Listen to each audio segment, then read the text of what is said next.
ఈరోజు మీరందరూ ఫోన్లు వాడుతున్నారు. ఒకప్పుడు నేను ఫోన్ విషయం మాట్లాడితే చాలామంది ఎగతాళి చేసేవాళ్ళు, తిండి కావాలన్నా ఫోన్ కావాలన్నా అని.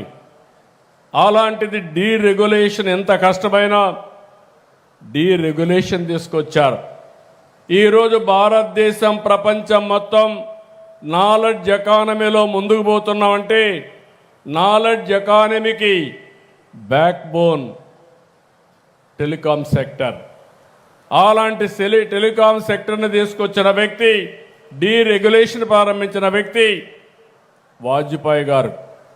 ఇంకో పక్క మీరు చూస్తే ఆ రోజు వాజ్పేయి గారు టెలికాం డీరెగ్యులేషన్ ప్రారంభిస్తే ఈరోజు నరేంద్ర మోడీ గారు బిఎస్ఎన్ఎల్ ద్వారా 4G ఇన్నోవేట్ చేశారంటే అది నాయకుల యొక్క గొప్పతనం అని చెప్పి మరొకసారి మీ అందరికీ విజ్ఞప్తి చేస్తున్నా.